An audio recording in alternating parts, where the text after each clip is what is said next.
Have you ever painted a picture that was technically fine, yet something was still missing? It happens to me all the time. The problem is often hidden in poor composition. That's why today we'll look at principles that help you paint a picture that delivers a strong visual impact.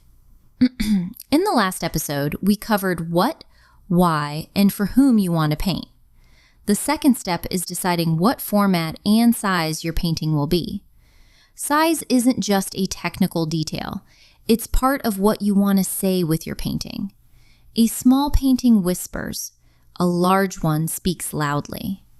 How do you want to speak? A vertical format pulls the eye upward.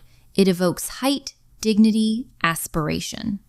A horizontal format tells a story of wide open space, calm, possibility. A square format seems to pause. It centers. It encloses. So if you know what, why, and for whom you want to paint, you can often figure out what size the painting should be.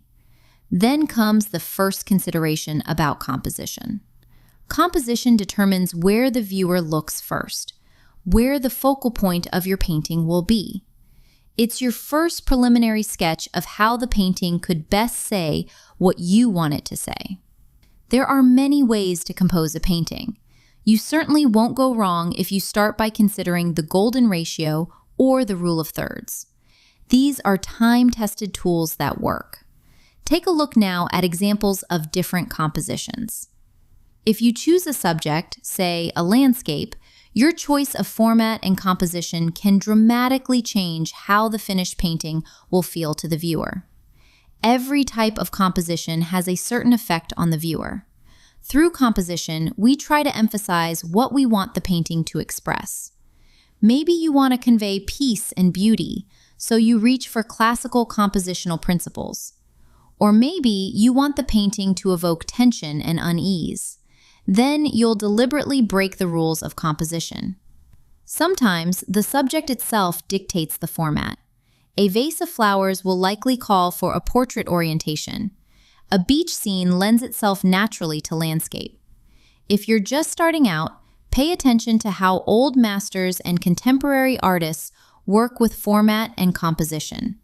You can also learn a great deal from cinematography and the visual language of today's best television series.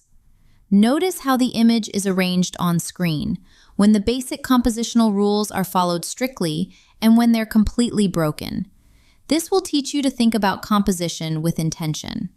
Before each new painting, consider what composition you want to choose and why. Make a small sketch right away. A thumbnail, no details. Just enough to see how the final image might look. If the composition doesn't work in a small sketch, it won't work on a full sheet either.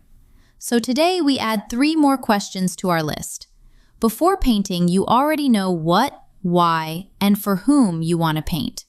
Now we add, how large will the painting be? Why that size? What aspect ratio will you choose? Why that one? What composition will best express your intention? Why that one? Again, when you first try approaching your paintings this way, it may not come easily. You won't feel like thinking about these theoretical things.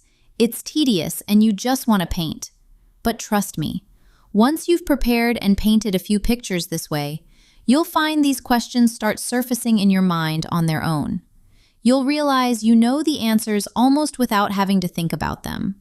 With more experience, these calculations and considerations will happen subconsciously. You won't even think about them anymore. That's where mastery begins. Until you get there, feel free to write these questions down before you paint and work through them in a journal. It helps enormously. Thank you for watching this video. I'm off to practice this myself now. In the next video, we'll cover more tips on what to do before you start painting. I'd love it if you'd share in the comments what principles have worked for you before creating your work. Let's get painting. See you in the next one.